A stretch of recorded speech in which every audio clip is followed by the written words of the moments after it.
Hello， 你好吗？我是 Jasmine， 欢迎来到我的频道。最近呢，澳洲的房产市场呢又引起了人们新一波的关注，涨势是非常的喜人，甚至可以说是非常的疯狂。所以呢，最近大大小小的 UP 主呢也都在关注澳洲房产的这个问题。了解我的朋友都知道，我本身的背景呢是做 IT 的，所以我今天呢就想站在一个纯素人房产投资者的角度，试着跟大家聊一聊我理解的现在的这个房产市场。最近呢，我会感觉我的朋友圈特别的魔幻。一方面呢，所有的房产销售，包括开发商呢，都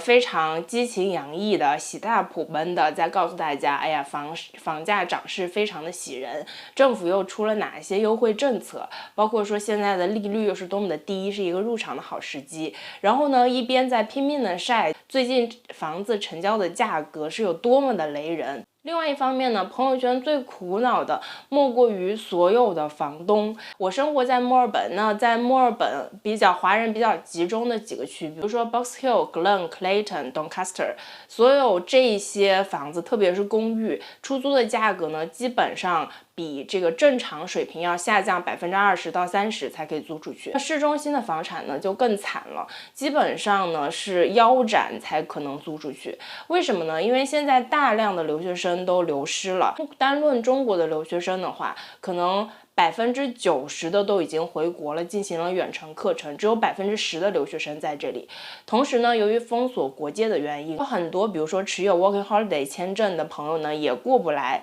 所以在现在澳洲的租房市场呢是严重萎靡的。包括说我的中介告诉我，他手里有很多套就是典型华人区的房子，根本就租不出去，放在手上短则1个月，长则3、4个月都租不出去，都是非常正常的现象。很多租房中介都开始出奇招了，有的人想的办法呢，就是能不能告诉租客，我前3个月是半价出租，然后我后面才恢复正常价格。但是即使出一些这样的政策，租客还是不愿意入住。说实话，现在租客是有绝对的定价权的。包括我的租房中介现在已经开始研究印度租客走后如何清除室内异味的小妙招了。我是什么时候意识到房市非常的火爆呢？就是我家附近有一套房，还是联排别墅，是要交 body corporate fee 的。正常来说，它的售价也就在80万到90万之间。然而这套房子拍了1.2个 million。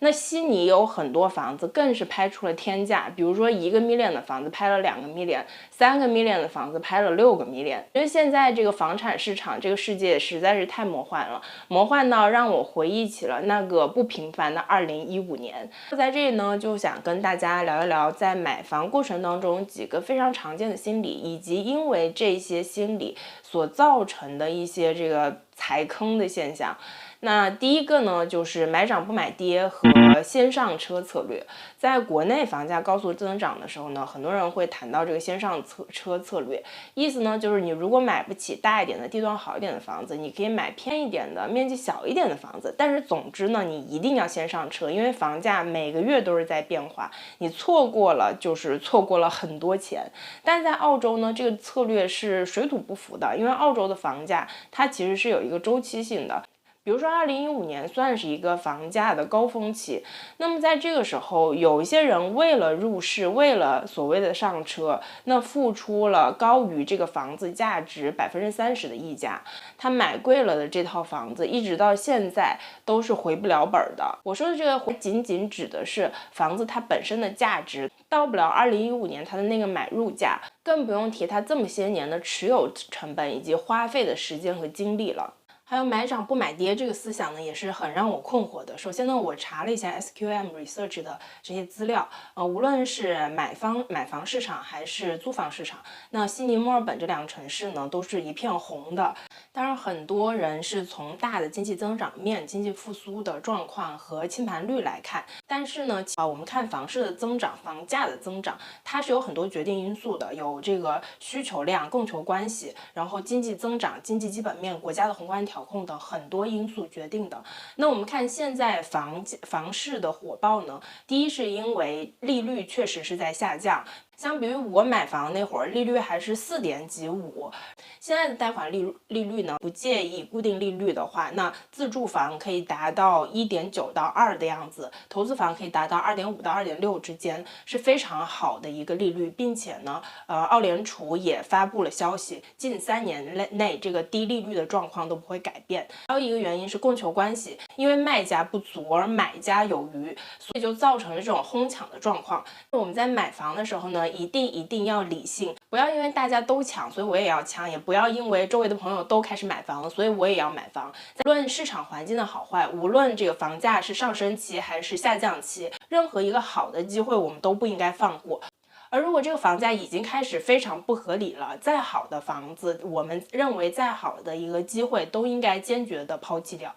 第二个误区呢，就是为了完成任务或者是为了避税而买房。很多人在看房看了小半年甚至是1年之后，还没有找到自己合适的房子，然后就会觉得非常的灰心，就会觉得哎，无论怎么样，就是看的一个差不多的买了就得了，我实在是想结束这样的过程。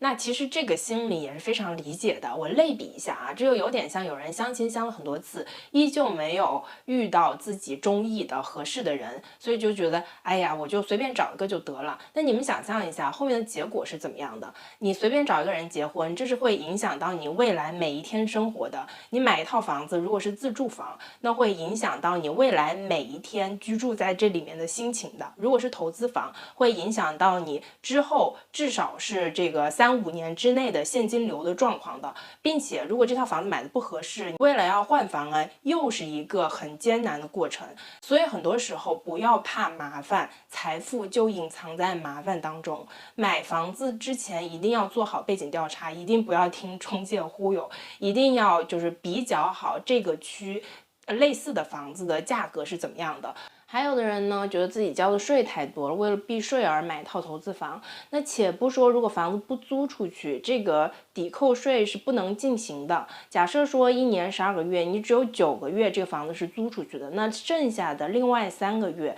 你房子产生的所有开销是不能算到抵扣税当中的。那假设你这套房子1年当中全都租出去了，可以给你带来的抵扣税，比如说是1年5000到1万，但是你要考虑到这套房你的持有成本大概率可远不止这个数。我这里就要说到第3点，很多人在买房的时候，他只看到了这个房的交易成本，以及是这个房子的本身的增值，而没有看到它的持有成本。持有成本呢，真的是一个不容忽视的一笔数字。持有成本呢，就包括第一个 body corporate fee， 应该就叫物业费。那它呢，就是一个季度从大几百到3000多不等，甚至我有的朋友呢，他房子拿到的时候，每一个季度的物业费还是1500，然后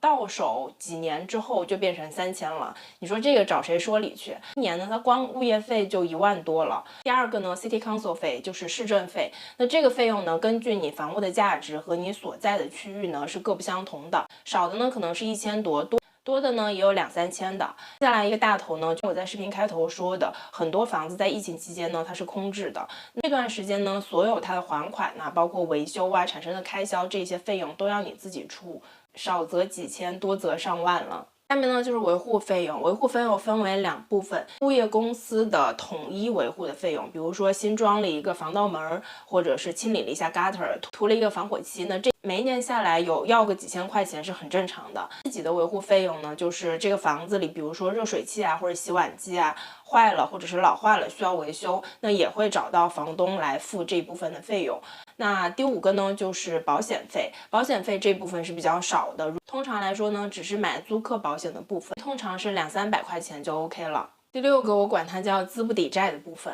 那因为疫情的影响呢，租金下降，那么不够还贷的那部分也是要由你来出的。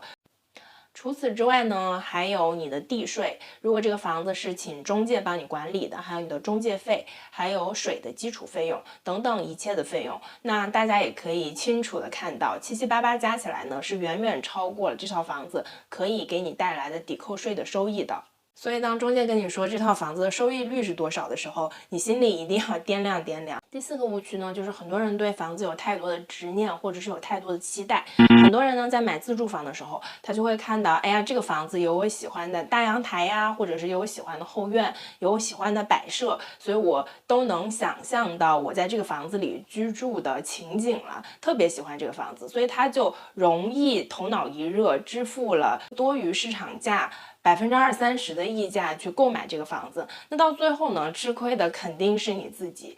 其实我觉得啊，一套房子它除了 location 和地的大小是不能妥协的，其他各方面的条件都是可以妥协的。比如说你嫌这个房子太旧了，那大部分的房子呢，其实花10万块钱左右就可以把它的地板、墙壁、厨房、厕所，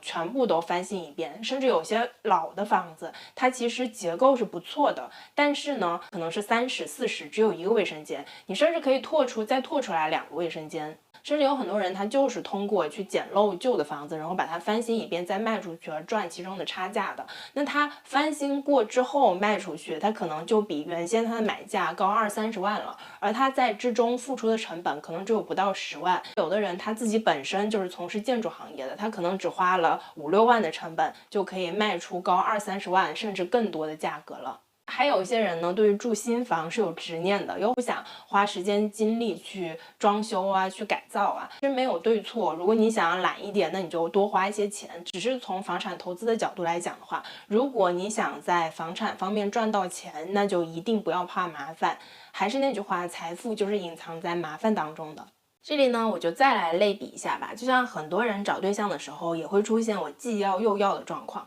我想要个子高的，长得好看一些的，家庭条件 OK 的，比较有上进心的，有能力赚钱的，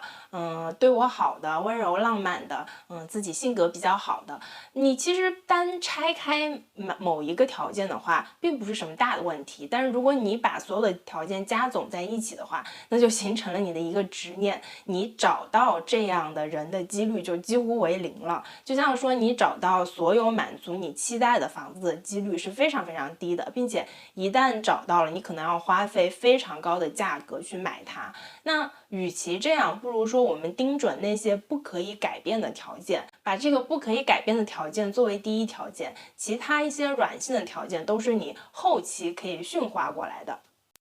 最后呢，我想说房产投资这件事情呢，其实是大家都知道是刻在我们华人基因里的，刻在我们华人血液里的。但是呢，这其实是一个长期的需要有明确规划、明确目的的一个过程，而不是你某一年或者是某一个阶段的一个任务。这再类比一下，就像是说你找对象一样，即使是你找到一个在当下的环境当中绝对满意的对象，但是你在建立亲密关系、维持亲密关系的过程中，如果不去做功课、不花心思，那你慢慢的也会把这段亲密关系给作没。那你房产投资呢，你即使在某一年，比如说你13、14年这个上的车，遇到了一些很好的机会，但是如果在长期的过程当中，你没有去持续的学习、持续的输入、持续的去关注这个房产市场的话，如果你没有去亲自的做功课，得到一手的消息，